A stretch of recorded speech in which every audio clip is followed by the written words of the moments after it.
آج کی اس ویڈیو میں ہم آپ کو بتائیں گے قوم سمود پر نازل ہونے والے عذاب کے بارے میں کہ وہ عذاب کیا تھا اور کون سا عذاب آیا تھا۔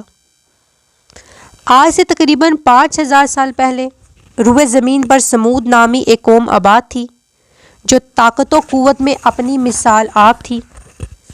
اپنی قوت و توانائی پر فخر و غرور تھا۔ وہ اپنی طاقت کے بلبوتے پہاڑوں اور پتھروں کو تراش کر ایسی خوبصورت دیدہ زیب عمارتیں بناتے تھے جنہیں دیکھ کر آج بھی ماہرین تعمیرات متحیر ہو کر رہ جاتے ہیں۔ اللہ تعالیٰ نے انہیں طاقت تو توانائی کے لیے بے مثال نعمت سے سرفراز فرمایا تھا اور ان میں ایک نبی مبعوث فرمایا تھا جو انہیں توحید و اتحاد الہی کی دعوت دیا کرتا تھا، لیکن وہ قوم قبر و نبوت کے نشے میں چور ہو کر سرکشی اور طاغیانی پر مصر رہی اور اپنے نبی کے ساتھ ظلم و جور کی انتہا کرنے لگی۔ چنانچہ ان پر قہر خداوندی ٹوٹا اور یوں کہ پوری قوم رہتی دنیا تک کے انسانوں کے لیے نشان عبرت بن کر رہ گئی۔ قوم سمود کون تھی؟ قوم سمود عرب کے ایک قبیلے کا نام تھا۔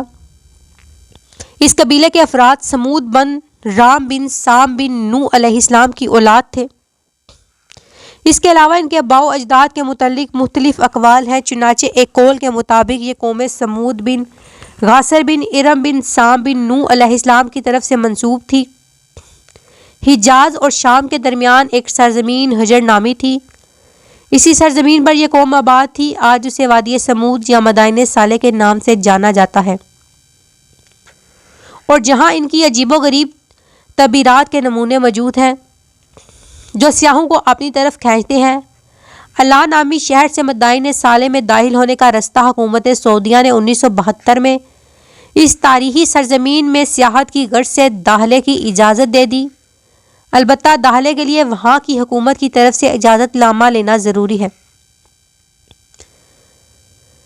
قوم سمود میں جب بت پرستی اور شرک و کفر جیسی نافرمانیاں رواج پذیر ہو گئی، بے حیائی، فحاشی اور عریانی حد سے بڑھ گئی، انسانی رشتوں کی تقدس پامال کی جانے لگی، معاشرے میں ظلم و ستم عام ہو گیا اور عدل و انصاف کا جنازہ اٹھ گیا، تو اللہ تعالیٰ نے ان کی اصلاح کے لیے اور ایمان و اسلام کی طرف دعوت دینے کے لیے حضرت صالح علیہ السلام کو تاج نبوت پہنا کر ان میں مبعوث فرمایا۔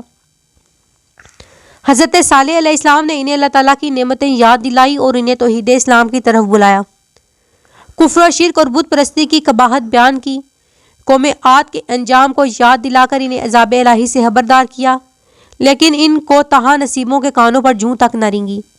وہ طاقت کے نشے میں اس قدر مہمور ہوئے تھے کہ حضرت صالح کی دعوت پر لبیک کہنے کی بجائے ان کی رسالت کی تکذیب اور ان کا تمسخر کرنے لگے۔ ان کی جرأت سرکشی اس قدر بڑی کہ وہ عذاب کے مطالبات تک کرنے لگے کہ جس عذاب سے آپ ہمیں ڈراتے ہیں وہ لے آئیے۔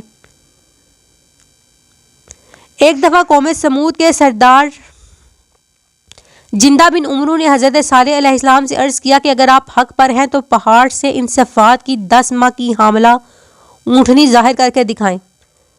اگر آپ نے یہ معجزہ دکھایا تو ہم آپ کی دعوت قبول کر لیں گے۔ حضرت صالح علیہ السلام نے ان سے ایمان لانے کا پختہ عہد لیا اور اللہ تعالیٰ سے دعا کی کہ یکایک پہاڑ کو ایک چٹان شق ہوا اور اس سے ان کے مطالبات کردہ صفات کے عین مواقف اونٹنی نمودار ہوئی۔ پوری قوم حیرت سے اسے تکتی رہی۔ یہ معجزہ دیکھ کر جندہ اپنے محسوس لوگوں کے ہمراہ قصرۂ اسلام میں داخل ہو گیا، البتہ قوم کی اکثریت اپنی سرکشی اور نافرمانی پر قائم رہی۔ حضرت صالح علیہ السلام نے اپنی قوم سے کہا کہ دیکھو یہ اللہ کی اونٹنی ہے، لہٰذا تم اسے تنگ نہ کرو اور اسے اس کے حال پر چھوڑ دو، اسے بری نیت سے ہاتھ نہ لگاؤ، نہ اسے مارو، نہ اسے ہانکو اور نہ ہی اس کا قتل کرنا، ورنہ اللہ کا عذاب تمہیں سخت سزا دے گا۔ چنانچہ اونٹنی اپنے بچے کے ساتھ باغوں اور ہریالیوں میں چرتی رہتی تھی اور خوب دودھ دیتی تھی۔ قبیلے کے سبھی افراد سیراب ہو جاتے لیکن دودھ کم نہ ہوتا۔ اونٹنی چونکہ خوب فرابہ تھی، کہا جاتا ہے کہ اس کا سینہ صرف 60 گز کا تھا، اس وجہ سے پانی بھی خوب پیتی تھی، حتیٰ کہ ایک دفعہ میں تالاب یا کنویں کا سارا پانی پی جاتی تھی۔ چنانچہ حضرت صالح علیہ السلام نے اپنی اونٹنی اور قوم کے درمیان پانی کو تقسیم فرما دیا کہ ایک دن اونٹنی بھی اور دوسرے دن قوم کے لوگ۔ چنانچہ قرآن کریم میں ارشاد باری تعالیٰ ہے، فرمایا گیا کہ یہ ناکہ ہے، ایک دن اس کے پینے کی پاری ہے اور ایک متعین دن تم لوگوں کی۔ چونکہ اونٹنی کے معجزے کا قوم نے اپنی آنکھوں سے دیکھا تھا، اس وجہ سے اگرچہ مومن نہیں ہوئے تاہم اونٹنی کی کچھ عزت و تکریم ضرور کرتے تھے۔ کافی عرصے تک یہی چلتا رہا، لیکن وہ قوم سرکشی کی انتہا کو پہنچی۔ چنانچہ انہیں اب اونٹنی کی موجودگی بھی کھٹکنے لگی تھی۔ اس کا آزادانہ گھومنا پھرنا اور چرنا انہیں برا معلوم ہونے لگا تھا۔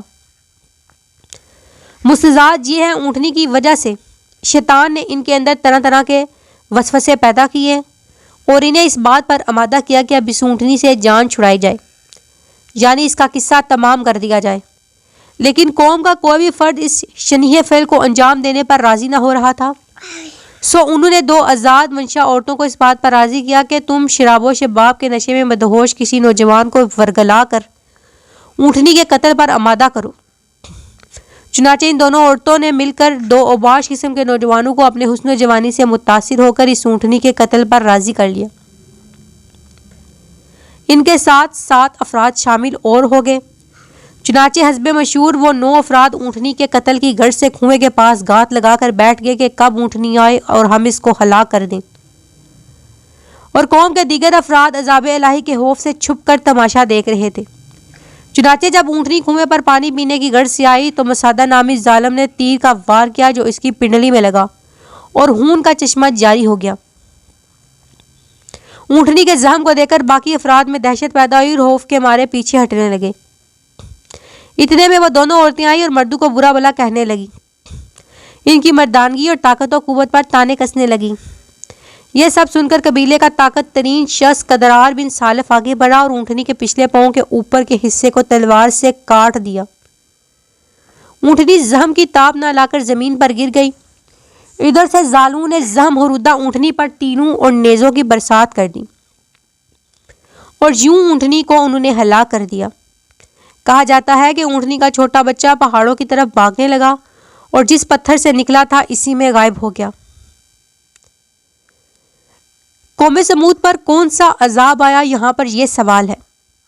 اب حضرت صالح علیہ السلام کے صبر کا پیمانہ لبریز ہو چکا تھا۔ قوم نے سرکشی اور نافرمانی کی ساری حدیں توڑ دی تھی۔ اب عذاب کا وقت آ گیا تھا جس کا ان سے وعدہ کیا گیا تھا۔ چنانچہ حضرت صالح نے انہیں ان کی ہلاکت و بربادی اور نزول عذاب کی بشارت سنا دی کہ 3 دن کے بعد تم پر قہر خداوندی عذاب بن کر ٹوٹنے والا ہے۔ عذاب کا مرحلہ پہلے دن سے ہی شروع ہو جائے گا۔ پہلے دن تمہارے چہرے زرد اور پیلے پڑ جائیں گے، دوسرے دن تمہارے چہرے سرخ لال ہو جائیں گے اور تیسرے دن تمہارے چہرے سیاہ انتہائی کالے ہو جائیں گے، پھر چوتھے دن تم پر عذاب الہی نازل ہوگا۔ چنانچہ ایسا ہی ہوا۔ پہلے دن ان کے چہرے زرد، سرخ، دوسرے دن اور تیسرے دن سیاہ پڑ گئے اور چوتھے دن دوپہر کے وقت ان پر سخت زلزلہ آیا اور آسمان سے ایسی خطرناک چنگاڑ آئی جس کی وہ تاب نہ لا سکے اور ان کے جگر پارا پارا ہو گئے، کلیجے پھٹ گئے اور یوں قوم سمود اپنے انجام کو پہنچ کر نشان عبرت بنی۔ اللہ تعالیٰ نے ان کے قبر و نبوت کو خاک میں ملا دیا۔ مدائن سالے میں موجود ان کی بوسیدہ عمارتیں آج بھی ان کی ہلاکت و بربادی کی گواہی دے رہی ہیں کہ اللہ تعالیٰ سے بغاوت و سرکشی کرنے والوں کا انجام کیا ہوتا ہے۔ قرآن کریم میں حق تعالیٰ نے ان کا نقشہ کچھ اس طرح کھینچا، پس ان کو سخت چنگاڑ نے پکڑ لیا اور وہ اپنے گھروں میں اوندے منہ پڑے رہ گئے۔